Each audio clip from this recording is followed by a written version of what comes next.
नमस्कार दोस्तों, सी set ग्रांटी channel पर आपका स्वागत है। अगर आप यूपीएससी या राज्य सिविल सर्विसेज की तैयारी कर रहे हैं और तो आप बिल्कुल सही जगह पर हैं। यह चैनल आपको यूपीएससी, सी सेट, मैथ और रीजनिंग में हेल्प करने के लिए बनाया गया है। तो चलिए आज का क्लास शुरू करते हैं। Even and odd numbers. Even number are integrate that are exactly divisible by 2 means वो सारे नंबर जो 2 से डिवाइड हो जाते हैं, मतलब जिसका हाफ किया जा सकता है पूरा पूरा, उसको इवन नंबर बोलते हैं। अब इवन नंबर को हम हर बार तो हाफ करके देखेंगे नहीं या डिवाइड 2 से करके देखेंगे नहीं। तो इसका एक इजी ट्रिक ये है कि जिस नंबर के लास्ट डिजिट में अगर 2 आए, 0, 2, 4, 6, 8, अगर ये 5 चीज़ें आए तो वो पूरे नंबर्स जो हैं वो 2 से डिवाइडेबल होंगे। वैसे ही ऑड नंबर पहचानने के लिए हम क्या करेंगे, जिस नंबर के लास्ट में जो लास्ट डिजिट है अगर वो आपको 1, 3, 5, 7 और 9 आए, उसको हम ऑड नंबर के रूप में पहचानते हैं। इवन और ऑड के बाद आता है डिजिट। डिजिट किसको बोलते हैं? जो सिंगल नंबर होते हैं, जैसे 1, 2, 3, 4, 5, 6, 7, 8, 9, इन सब को हम 10 होते हैं सिंगल नंबर, जिसको हम डिजिट भी बोलते हैं नंबर्स के साथ साथ। इसको नंबर भी बोलते हैं, ऐसा मत सोचना कि इसको नंबर नहीं बोलते हैं। ऑड इवन हो गया। अब उसके बाद आपको डिजिट बता दिया। अब नेक्स्ट टॉपिक है understanding digit numbers. Digit are the individual symbol used to represent numbers. The decimal system has 10 digit from 0 to 9।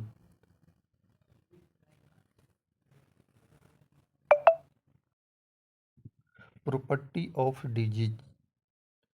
कुछ डिजिट के प्रॉपर्टीज होते हैं। यूनिक क्या होता है? Each digit represent a unique value. हर डिजिट अपना एक यूनिक वैल्यू पर रिप्रेजेंट करता है।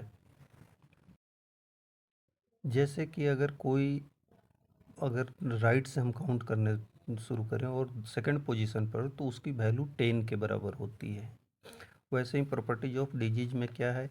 Each digit represent a unique value and position with in A number. एक नंबर के अंदर में जो उसका एक यूनिक पोजीशन होता है और उसके अनुसार उसकी वैल्यू होती है। वैसे ही उसका एक फेस वैल्यू भी होता है। फेस वैल्यू में जो डिजिट का वैल्यू होता है उसी को फेस वैल्यू बोलते हैं। तो आप ये समझ गए होंगे कि फेस वैल्यू और यूनिक वैल्यू मतलब पोजीशनल वैल्यू दोनों में डिफरेंस होता है। अगर तीसरे स्थान पर तो 100 की वैल्यू होगी, चौथे स्थान पर है तो 1000 की वैल्यू होगी। तो वैसे ही अगर 5 है तो 5000, अगर 6 है तो 6000 की वैल्यू होगी। वैसे ही फेस वैल्यू में क्या होता है? जो डिजिट का अपना वैल्यू है, जैसे 4 है, वो कहीं पर भी लिखा हो, किसी नंबर के बीच में लिखा हो या फर्स्ट में लिखा हो, उसकी वैल्यू 4 ही होगी। Important place and face value में क्या है कि जिसका जो जहाँ पर प्लेस होता है उसके अनुसार उसकी वैल्यू होती है।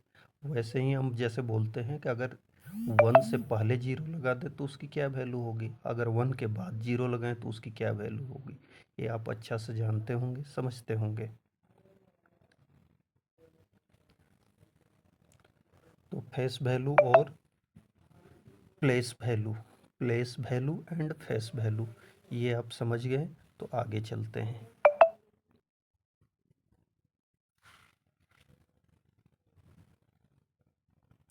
Identifying digit position. डिजिट का पोजीशन आइडेंटिफाई करने के लिए हम क्या करते हैं कि उसको राइट से काउंट करने शुरू करते हैं। अगर फर्स्ट पे है तो उसकी वैल्यू 1 होगा, अगर सेकंड पे है तो 10, थर्ड पे है तो 100, ऐसे ही आगे जितना होगा उसको हम काउंट कर लेंगे और उसकी फेस वैल्यू हम बता सकते हैं। अगर किसी के तीसरे नंबर पर, राइट से तीसरे नंबर पर 3 है तो उसकी वैल्यू कितनी होगी? 300।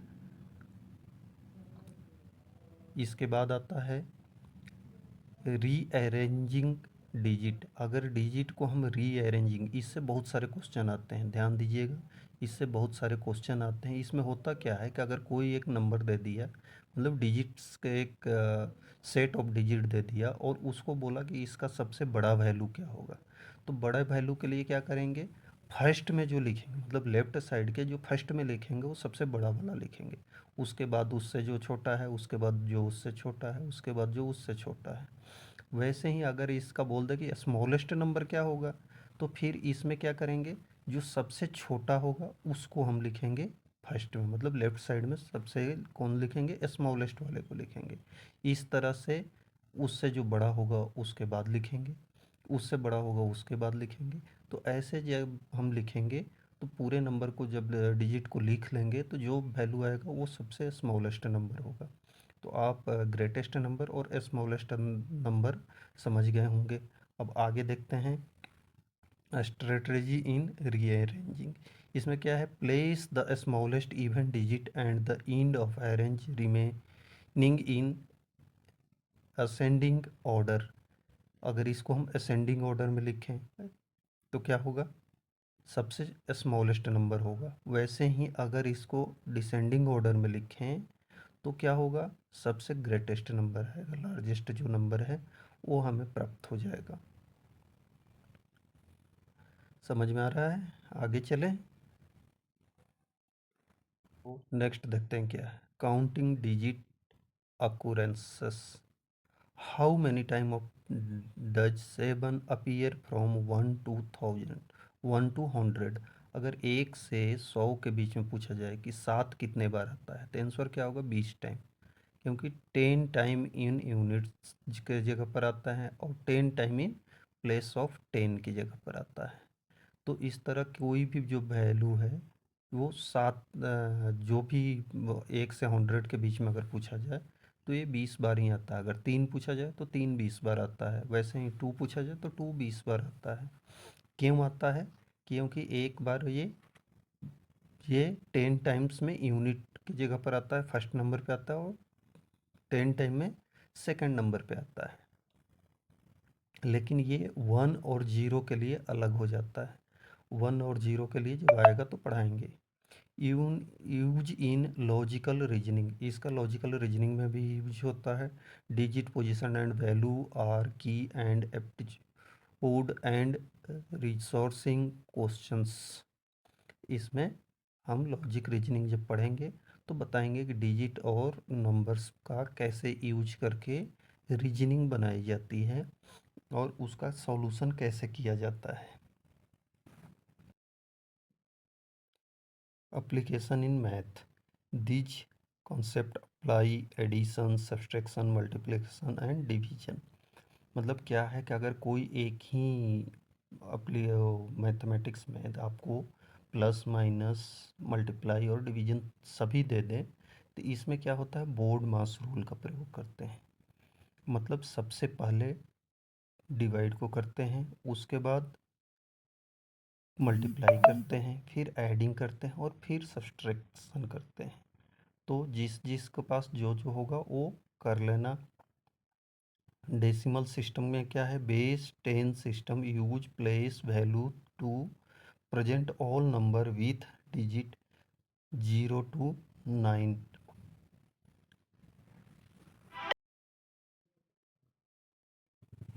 Role in science and engineering.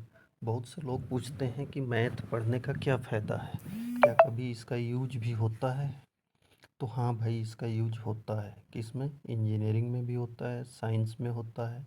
जब आप किसी घर का डायमेंशन निकालेंगे तो उस समय आपको ये चीज़ें नंबर सिस्टम्स को यूज करके ही निकालना पड़ता है। तो इसलिए नहीं है कि इसका यूज ही नहीं होता है। रूल्स ऑफ डिवीजन, ये बहुत ही इम्पोर्टेंट है। रूल्स ऑफ डिवीजन मतलब क्या है, कोई एक अगर बड़ा सा नंबर आपको दे दिया और बोलता है कि ये बताओ ये 5 से डिवाइड होएगा या नहीं होगा, तो हम नंबर को देखते ही कैसे पहचान सकते हैं कि ये 5 से डिवाइड होगा या नहीं होगा। इसी को जानने के लिए कुछ रूल्स बनाए गए हैं जो 1 से लेकर 12 तक के डिवाइड के लिए बनाए गए हैं और अप्लीकेबल होता है। तो चलिए फर्स्ट में हम देखते हैं कि इसका हम 1 से शुरू करेंगे और लास्ट हम 12 तक देखेंगे कि कैसे कोई नंबर दिया हुआ है तो उस नंबर को देखकर ही हम समझ जाएं कि ये डिवाइड होगा या नहीं होगा। तो फर्स्ट में शुरू करते हैं 1 से। देखो जितने भी नंबर्स होते हैं, any number divided by one, the number itself, example 100 divided by 1 by 100, 25 divided by 1 by 25, मतलब एक से जितने भी नंबर होते हैं वो सारे डिवाइड हो जाते हैं। एक से डिवाइड के रूल में यही है कि सारे नंबर 1 से डिवाइड होते हैं। अब इसके बाद आएगा 2 का। 2 का डिवाइडेशन कैसे हम पता करेंगे कि 2 से डिवाइड होगा या नहीं। अगर आपको एक बहुत बड़ा नंबर दे दिया और उसके लास्ट डिजिट मतलब राइट साइड में जो फर्स्ट डिजिट है वो, लास्ट का मतलब क्या होता है, जो राइट साइड में फर्स्ट डिजिट है वो, अगर 0, 2, 4, 6, 8 है तो पूरा नंबर 2 से डिवाइड हो जाएगा, अदरवाइज वो नंबर 2 से डिवाइड नहीं होगा। तो 2 से डिवाइडेशन का यही रूल है। अब नेक्स्ट 3 से देखते हैं। 3 से डिवाइड होने के लिए क्या चाहिए, sum of digit if sum divided by 3 numbers is example. अगर 1 2 3 दे दिया जाए तो आपस में इसको जोड़ देगा, 1 + 2 + 3 करेंगे जो 6 होता है, और 6 हम जानते हैं कि 3 से डिवाइड हो जाता है, तो 1 2 3 भी 2 से डिवाइड हो जाएगा। वैसे ही 1 1 1 अगर दे दिया तो तीनों को जोड़ेंगे तो 3 आता है, और ये भी 3 से डिवाइड होगा। मतलब जो भी नंबर कितना भी बढ़ा दे उसको आपस में सारे अंकों को जोड़ लेना है, सारे डिजिट को आपस में जोड़ लेना है और उसमें 3 से डिवाइड करके देख लेना है। अगर 3 से डिवाइड हो रहा है, जोड़ जो है वो 3 से डिवाइड हो रहा है, तो पूरा नंबर 3 से डिवाइड हो जाएगा, अदरवाइज वो 3 से डिवाइड नहीं होगा। ठीक। नेक्स्ट अब 4 से डिवाइड का देखते हैं। 4 से डिवाइडेशन के लिए क्या है, check if last 2 digit dividable by 4। Example, अगर हमने 112 लिख दिया तो अगर 12 4 से डिवाइड हो जाता है तो पूरा नंबर 112 भी 4 से डिवाइड होगा, अदरवाइज नहीं होगा। मतलब क्या है, जैसे 416 लिख दिया तो जो लास्ट के 2 डिजिट हैं 16, 1 और 6, इसको हम 4 से डिवाइड करके देखते हैं, ये 4 से डिवाइड हो जाता है तो पूरी नंबर भी 4 से डिवाइड होगा, अदरवाइज नहीं होगा। तो कितना भी बड़ा नंबर दे दे, आपको करना क्या है कि उसके लास्ट 2 डिजिट को देखना है। लास्ट 2 डिजिट अगर 4 से डिवाइड हो रहा है तो होल नंबर 4 से डिवाइड हो जाएगा, अदरवाइज नहीं होगा। समझ गए? तो लास्ट 2 डिजिट को ही देखना है 4 से डिवाइडेबल के लिए कि डिवाइड होने वाला है 4 से या नहीं है। ठीक। 5 से डिवाइडेबल का रूल, 5 से क्या है कि जिसके भी लास्ट में 0 या 5 आएगा, अगर कोई भी नंबर है, बड़ा सा नंबर आपको दे दिया और उसके लास्ट डिजिट को देखना है, लास्ट में मतलब 30 जैसे दिया हुआ है, 30 के लास्ट में क्या है 0, और 175 दिया है तो इसके लास्ट में क्या है 5। तो अगर ये 0 और 5 लास्ट में आते हैं तो पूरा नंबर 5 से डिवाइड होगा, अदरवाइज 5 से डिवाइड नहीं होगा। अगर कुछ भी रहे लास्ट और डिजिट, अगर पूरा 5 5 5 5 5 लिख दिया 10 टाइम और लास्ट में 6 डाल दिया तो इसका मतलब है वो 5 से पूरा पूरा डिवाइड नहीं होगा, लास्ट में 1 रिमाइंडर बच जाएगा। तो इसके लिए 5 के लिए सबसे इजी है किसी को फाइंड करना कि वो पूरा नंबर जो है वो 5 से डिवाइड होगा या नहीं होगा। केवल लास्ट डिजिट देखकर हम समझ सकते हैं कि ये 5 से डिवाइड होने वाला है, अदरवाइज नहीं होने वाला है।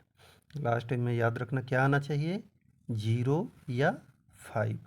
ठीक। 6 से डिवाइड का रूल, अब must be divided by both 2 and 3। जो 2 और 3 दोनों से डिवाइड हो रहा है तो वो 6 से भी डिवाइड होगा। फॉर एग्जांपल 66 है तो 66 क्या है, 2 से भी डिवाइड होता है, 3 से भी डिवाइड होता है। वैसे ही 228 है तो ये भी 2 से भी डिवाइड होता है और 3 से भी डिवाइड होता है। मतलब क्या है, अगर इसको दूसरे शब्दों में हम कहें तो उसको पहले जोड़ लेना, जोड़ के देखना कि लास्ट 3 से डिवाइड हो रहा है या नहीं हो रहा है। तो अगर वो 3 से डिवाइड हो गया, अब उस पूरे नंबर के लास्ट डिजिट, जैसे यहाँ पर 66 में लास्ट क्या आ रहा है 6, 228 में लास्ट क्या आ रहा है 8। तो ये देख लेना, अगर ये सम संख्या है तो पूरा नंबर 6 से डिवाइड होगा, अदरवाइज नहीं होगा। 7 से डिवाइडेड का rule, subtract double of digit from rest, example 182। अब इसमें क्या करना है, 18 18 जो है उसको, जो फर्स्ट वाला है उसको, वो जो फर्स्ट के 2 डिजिट हैं उसमें हम क्या करेंगे, लास्ट के डबल करके माइनस कर लेंगे। तो अगर ये आ गया 14, ये थोड़ा मुश्किल है इसलिए थोड़ा ध्यान से देखना। इसमें क्या होता है कि पहले लिखेंगे 80 और 2 को 2 टाइम लिख देंगे और माइनस कर देंगे। अगर ये आ गया 14 तो ये डिवाइड होगा, अदरवाइज डिवाइड नहीं होगा। ठीक, 7 थोड़ा मुश्किल है इसलिए परेशान नहीं होना है, और इसका पूछता भी कम है। अब 8 से डिवाइडेशन का रूल पढ़ेंगे। 8 से डिवाइडेशन का रूल क्या है, 8 से डिवाइडेशन का रूल जो है वो आप रिमाइंड करो 2 और 4 का। तो 2 और 4 का जब हम रिमाइंड करेंगे तो जैसे 4 में हम पढ़े थे कि लास्ट के 2 डिजिट 4 से डिवाइड होना चाहिए, ऐसे ही अब 8 से डिवाइड करने के लिए हम क्या करेंगे कि लास्ट के 3 डिजिट को देखेंगे। अगर लास्ट का 3 डिजिट 8 से डिवाइडेबल है तो पूरा जो संख्या है, पूरा नंबर जो है वो 8 से डिवाइड होगा, अदरवाइज 8 से डिवाइड नहीं होगा। तो हम इसमें क्या करते हैं, लास्ट के 3 डिजिट देखते हैं, मतलब जो 1s 10 और 100 के प्लेस पर जो डिजिट हैं उन सबको मिला के जो नंबर बन रहा है वो नंबर अगर 8 से डिवाइड है तो पूरा नंबर 8 से डिवाइड होगा, अदरवाइज 8 से डिवाइड नहीं होगा। और 8 के बाद आता है 9। 9 से अभी देखेंगे 9 से कौन से नंबर डिवाइड होते हैं। तो 9 से कौन से नंबर डिवाइड होते हैं, रूल ऑफ 9। 9 में क्या है, सारे नंबरों को आपस में जोड़ लेना है। जोड़ने के बाद जो जोड़ आएगा अगर वो 9 से डिवाइड है तो पूरा नंबर 9 से डिवाइड होगा, अदरवाइज 9 से डिवाइड नहीं होगा। इसके बाद आता है 10। 10 का सबसे इजी है, अगर लास्ट में लास्ट डिजिट अगर 0 है तो पूरा नंबर 10 से डिवाइड होता है, अदरवाइज नहीं होता है। 9 और 10 का लगभग सबको याद रहता है, 9 और 10 का कोई भूलता नहीं। और ये 7th क्लास का है, आप लोगों को पढ़ाया जा रहा है, आप बड़े बच्चे हैं।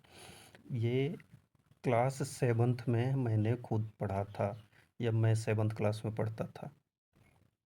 ठीक, तो 10 और 9 का डिवाइडिंग रूल है वो सबसे इजी है। 9 में क्या करना है, सबको आपस में जोड़ लेना है, उसमें 9 से डिवाइड कर देना है। अगर 9 से डिवाइडेबल है तो वो पूरा डिजिट जो है वो 9 से डिवाइड होगा। और 10 में क्या है, लास्ट में 0 है तो 10 से डिवाइड होगा, अदरवाइज नहीं होगा। अब आएंगे आगे 11th में। अब लास्ट रह गया था 12 का। ठीक है, तो 12 में क्या है, rule of dividing of by 12, must follow rule of both 3 and 4। इसमें क्या करना होता है कि 3 और 4 के लिए जो रूल दिए गए हैं, अगर वो दोनों रूल जिस जिस नंबर पे एप्लीकेबल होते हैं वो नंबर 4 से भी और 3 से भी अगर डिवाइड है तो 12 से भी डिवाइड होगा, अदरवाइज नहीं होगा। अगर किसी एक से डिवाइड है और दूसरे से नहीं है तो डिवाइड नहीं होगा। समझ गए, मतलब 4 से भी डिवाइड होना चाहिए और 3 से भी। और 4 और 3 के लिए रूल आपको पहले पढ़ा दिया है, जो पढ़ाया है वही चेक कर लेना। अगर 4 और 3 दोनों से डिवाइड हैं तो 12 से भी होंगे, अदरवाइज नहीं होंगे। ठीक है, ओके, बाय।